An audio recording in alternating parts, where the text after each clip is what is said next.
asked me to comment on this quote, which he gave me. If you think good procurement is expensive, then consider the crisis that bad procurement creates. I am happy that somebody is not in the room, actually. I had to look at an example to see how this comes into practice. This is a case, it's from the IT project from Scotland, an ICT project in Scotland, which was supposed to unify the control room, the police control room for 8 police forces in Scotland. It was awarded in 2010. Unfortunately, despite the large amount of money that was involved, £46.11 million, it had to be cancelled last year because of so many errors.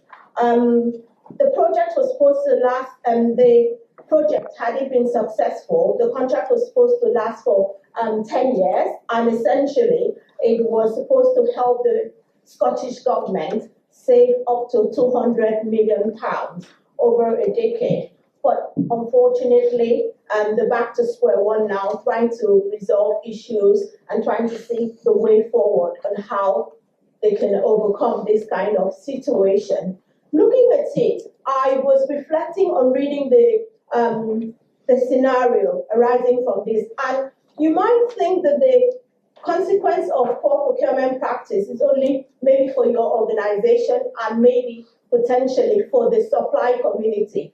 But I think for me, the people that really lose out when this crisis occur are you and I, the citizens, because this procurement ICT project was supposed to help the police in Scotland to actually monitor, manage, and control crime occurrences in these 8 regions in Scotland. Unfortunately, now they're still using the old antiquated system. The supplier and the Scottish police were able to amicably resolve their issues, but we, the citizens, assuming we're living in Scotland, we are left dry in the dark, being the situation where, unfortunately, we are not as well protected in the 21st century as we ought to be. So as procurement officials or practitioners or whatever capacity we work in procurement, we need to think about the price that bad procurement may create. And then that takes me to a number of lessons that we have learned from today. And that's, as a teacher, that's where I'm going to recap and test your mind. You didn't think that I gave you lunch for free, did you? Okay, let's start from this angle. Can somebody mention in Dermot's opening address, although very brief, he highlighted 3 golden rules of procurement. Anybody here wants to help us? One from this side? Anybody from this side? Okay, Fawaz, you go ahead. 1.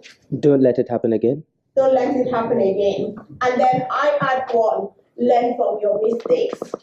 Chris was our first keynote address, and he stated something which I really, really liked. He said, good procurement is like a good marriage.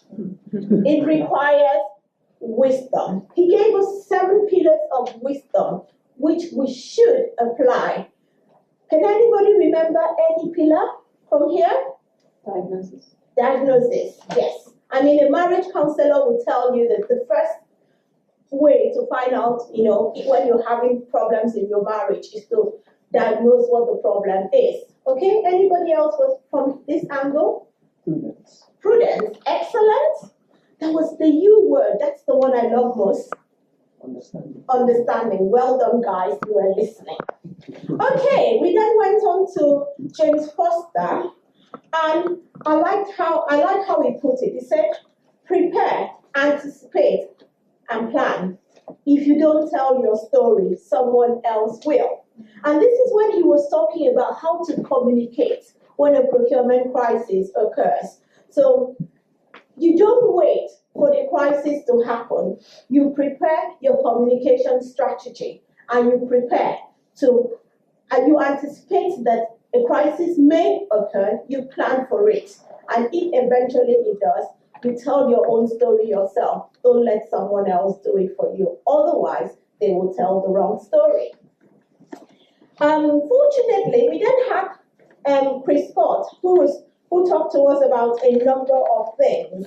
And he was talking about disaster mitigation and adopting appropriate processes. And I did pick a few points from his talk. Importantly, he asked some of us whether we had a strategy for mitigating risk and when managing procurement crisis, and whether we had a risk prevention strategy. Okay, and some of us did, some of us did not have it. But there was a quote he gave us at the end of the day. And what did you pick from it? Did everybody pick up something he said? Chris Scott?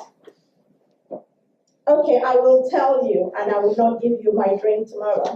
No coffee for everybody.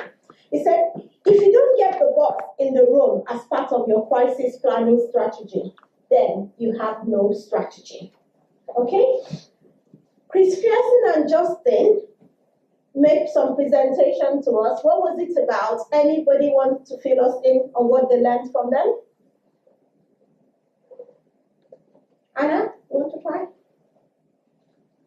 Dermot, if you don't, I won't let you be my boss until you answer. Yes, you can call one number and everything was solved. Okay, great. Well done. And then we went to Sam Silver, who was speaking to us on the issue of key contractual issues to consider when procuring in an emergency. I picked up a number of points. Did anybody pick up any points? Yes, what did you pick up? Just because you're procuring an emergency, don't forget to look at those Clauses. yes, those boilerplate clauses that do apply in the contract. Excellent, well done. Okay, he did say, along with what Miriam has stated, have a good novation clause to allow a poor supplier to be replaced efficiently. Okay, and then Professor Piga, oh Lord, I just loved what he was saying.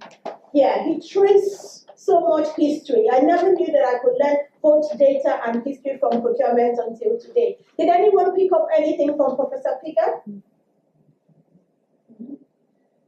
Yes, please, go ahead. They really integrated, as you said, history and Churchill and Newton and everything. It was really interesting. Yes. And actually, I'm doing something else, but I'm trying to bring history into my topic as well, and it was a good inspiration for me. Well done. Okay, great. Miriam, go ahead. Now, I didn't know this prior to today, but at least now, from thanks to Dr. Figure, I know that the best last gift the UK gives is the EU directive. Okay, well done. Okay, and that's where he was talking about procurement leads to revolution.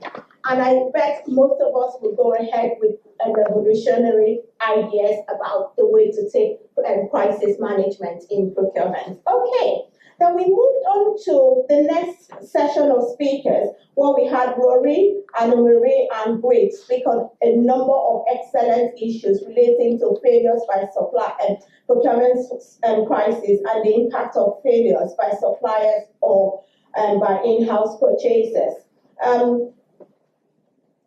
Rory mentioned something. He brought in parenting into procurement.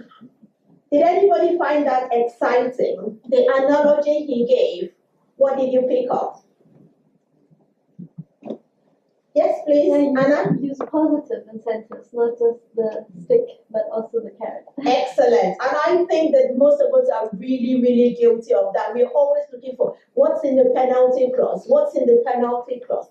Let's also find a way to compensate them when they do something right. I think we can learn some positive appreciation from the project management team, because they are very good at putting milestones and designing payments along certain milestones, and that can be a way in which procurement and project management can actually collaborate in a way that delivers efficient services for the consumers of public services. He also stated that we should embrace technology, we should use the levers at our disposal, and we should put thought into our contracts. I know that when I used to work for a public sector organization, that was something that was a pit, and I really, really disliked because of the fact that most of the times when we use standard term contracts, a number of people would not even think about the implication of the contract for the particular project in question. So please put thoughts into your contracts.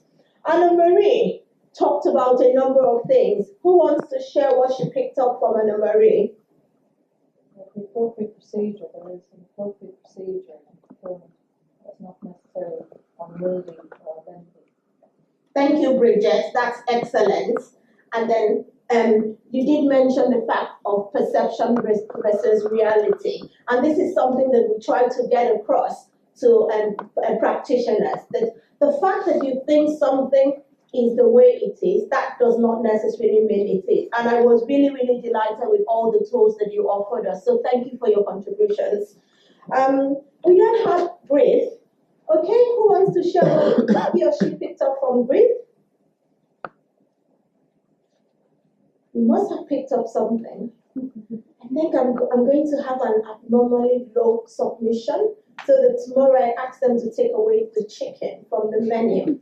And then you Okay, just... okay, we have to have the chicken. Okay, go ahead. Yeah, so it was very interesting the way she talked about the way that we put out the tender can actually incite, that's the word you used, Yes. incite the suppliers to put in abnormally low bids. Yes. And I'm very interested in what she had to say about quality shading. That's a new term for me, but I know the term. But very Excellent. Well done, Dermot, for and the noting evils that. of framework agreements. I have to stop you there or you talk all day. So we need to leave this place soon. So thank you, Dermot, for reminding us about how Grace was talking about that we need to consider what failures can potentially be in both the tender specification as well as the contract documentation that we prepare. So it is our responsibility. I noted here that she stated that it's the responsibility of the contracting authority to determine and protect its tenders and its contracts for being an opportunity for low offers. Okay, and then we have Philip, who spoke to us so much about, the handling. I think he deliberately chose to change his title from mishandling a procurement crisis to handling a procurement crisis. But I'm sure we picked up a couple of stuff from Philip. What did you pick up? Yes, please. I didn't hear you. He's older than me. His book was amazing. His book was amazing. Okay. So we can hand PTQs in later. No, That's what he said? he didn't say that. I know about it. Saying in procurement. Excellent. So at least you picked up a couple of things. And for me personally, what I picked up from there was, you need to make sure that you don't choose the wrong procedure. Choose a procedure that's right for you. You need to be able to identify where prices can arise for you, whether you are a supplier or you're a public procurer, and be aware, especially if you're a public procurer, of your evaluation team so that this does not create crisis for you. Chris spoke to us about a number of things, especially on reflecting on his role as an in-house lawyer, and he gave us some advice about making the best use of in-house lawyers in a procurement crisis, as well as avoiding pitfalls. Did anybody pick up anything from Chris? Corporate knowledge. Yes, corporate knowledge is really, really essential. Yes, excellent. Thank you, Bridget. And I think, when Chris gave us his closing remark, when he stated that keep your in-house lawyer close, it was very, very important because I have worked in the past with organizations who put so much reliance on the external counsel that they were not willing to. I almost felt sorry for the in-house lawyer, but in reality, they might actually have a better view of the situation of things. So make the best use of your in-house lawyers because they might understand the vulnerabilities that your organization is actually exposed to. And finally, not the least, we learned so much from Maddie. She gave us her quote for 2017. Without looking at the board, what does Chippendale 2017 contribute to the procurement world? Robust risk protection comes at a price. It's just a case of when you choose to pay it. So you either pay it today or you pay it in a few years' time. So ladies and gentlemen, on that note, thank you for coming to day one of Procurement Week, and we look forward to seeing you tomorrow. Thank you very much.